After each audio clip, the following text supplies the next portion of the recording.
জি, আসসালামু আলাইকুম রহমতুল্লাহি ওয়া বারাকাতুহু। মাটি এগ্রোতে আপনাদের স্বাগতম। দেশ এবং বিদেশ থেকে যারা দেখছেন তাদেরকে শুভেচ্ছা এবং মোবারকবাদ। তো আমি প্রবাসে ছিলাম, প্রবাস থেকে একবারে চলে আসছি। তো দেশে আসার পরে কি দেমু, কি নিয়ে ফার্ম কাজ করুম, ওইটা আসলে বিরাট একটা পেশারই বলা যায়। কারণ প্রবাস থেকে যারা আমরা প্রবাসীরা আসি, তখন আসলে আমরা কি করুম বা দেশে কি ব্যবসা দেওয়া যায় ওই নিয়ে অনেক চিন্তায় থাকি। কেউ বা মুদি দোকান দেয়, কেউ বা কোনো দোকান দেয়, কেউ একটা অটো কিনে, যার যেটা আসলে এলাকায় যেটা ভালো মনে করে সেটা নিয়ে শুরু করে। তবে বেশিরভাগ প্রবাসীদের ভিন্ন একটা বৈশিষ্ট্য হলো, ওরা বিদেশ থেকে চিন্তা করে আমার মতোই যে দেশে আইসা একটা ফার্ম শুরু করবে। তখন স্বপ্ন থাকে সবারই যে হাঁস অথবা মুরগি অথবা গরু বা ছাগল। তো এ থেকেই অনেকজনে ফার্ম দেয়, ফার্মের খুঁটিনাটি কিছুই জানে না। হয়তো ইউটিউব দেখেই ডিম, বাচ্চা, দুধ এই সব কিছুর শুধু লাভের দিকটা চিন্তা করেই ফার্ম দিয়ে ফেলে। তো আমি একটু ব্যতিক্রম কাজ করছি। আমি সব কিছুই কম কম করে শুরু করার চেষ্টা করছি। এখানে দেখেন আপনারা মুরগা আছে, আমার দেশি মুরগি। এটা হচ্ছে সোনালি হাইব্রিড মুরগি, সোনালি না, এটা হচ্ছে আপনার গলাচিলা হাইব্রিড বলে এটাকে। আমি এটা টাইগার থেকে অনেক উন্নত একটা জাত। তো এটা আমি এখানে মানুষই করে ফেলছি দেশির মতো। কম কম করে সব কিছুই তুলছি, হাঁস তুলছি, চীনা হাঁস।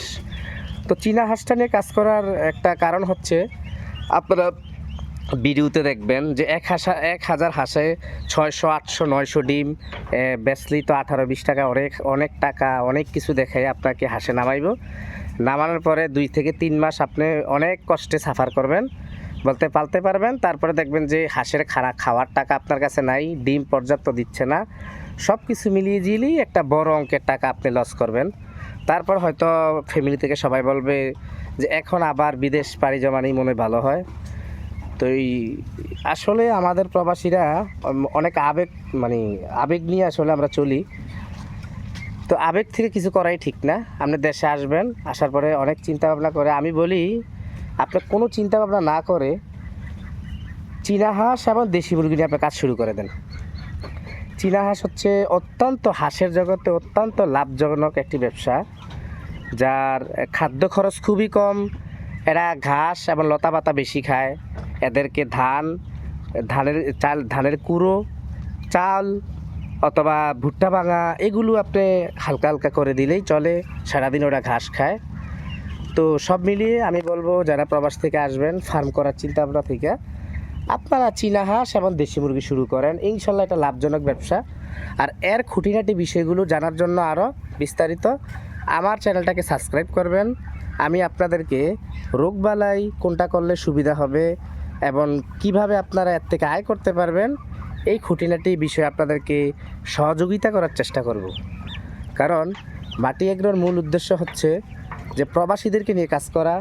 প্রবাসীরা কি করলে যাতে এই আপনার চালানটা নষ্ট না হয়, যে আপনি 1 লাখ, 2 লাখ, 50,000 টাকা যেই টাকাটা ইনভেস্ট করবেন ওইটা যাতে আপনার লস না হয়, এইটার দিকে আমাদের প্রথম লক্ষ্য।